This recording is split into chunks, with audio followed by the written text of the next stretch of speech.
You ever work in a position and then you find that your job requirements have changed over time? Sometimes that can happen to us when it comes to thinking about devices in our network. We thought we knew what a router does or what a switch does, but they keep putting more into it, and suddenly it's doing more than we realized that it could. There's more potential available to us, and potentially more questions about security and connections and control. So let's think about a wireless LAN controller. What does a wireless LAN controller do? I want you to think about that for just a second.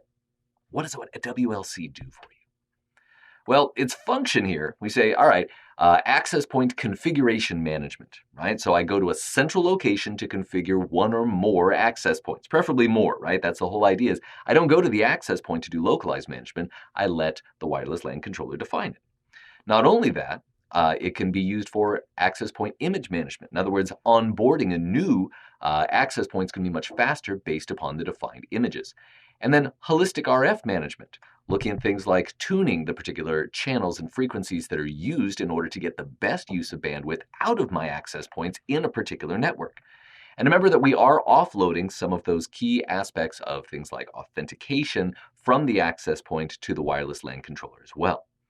Advanced elements, again, looking at actual applications, application visibility and control, actually being able to see the components that are used and say, okay, let's dial this in so that one application is not overusing my network in a way that I don't like. SSO, remember that's going to be associated with failover, all right, of devices. So that's a high availability component. Profiling and policy controls for my endpoints to be able to decide who's going to have access to what, with how much, integrating with ISE, all sorts of great things. And this is really just touching the tip of the iceberg. But again, these are the core functions that we currently see in a wireless LAN controller. So we said that to say this. What does it take to run those? I mean, those are processes. Those are network processes. What makes that happen?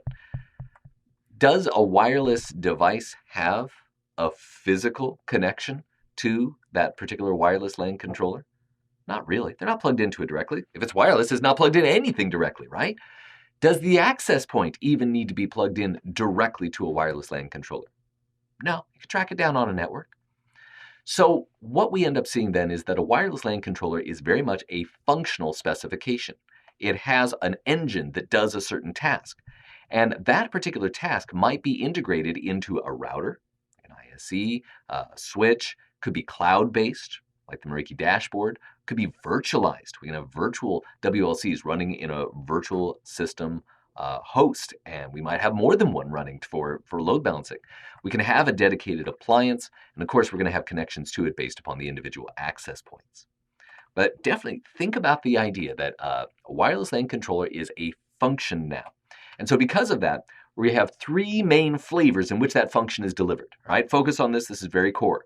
You have the ability to roll out WLCs in a cloud-managed way, in which no matter where the access points are, right, that are establishing the connection, doesn't matter, they connect up to the cloud, meaning basically to an internet dashboard. And that means that as an administrator, I could be located pretty much anywhere in the world, and then I'm going to have my ability to connect to that dashboard as well. So again, you don't have to be localized, you don't have to be in the network, you just have to be authenticated and you're good to go.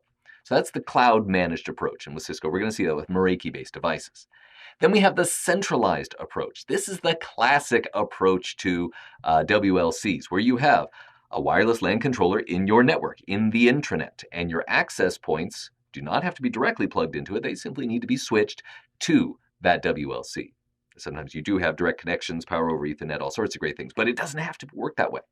And so we'll see that functionality in a lot of different controllers, right? We've had a long list here of controllers that are designed to function in that localized way, a campus WLC typically.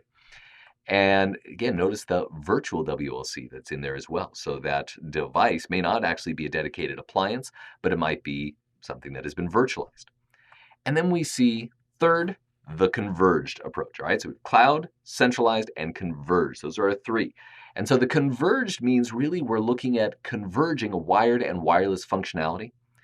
We're getting some of our highest performance, integrated, chip-based performance out of the wireless LAN controller. So notice the access points are connected to the switch which is also providing the WLC components. Great.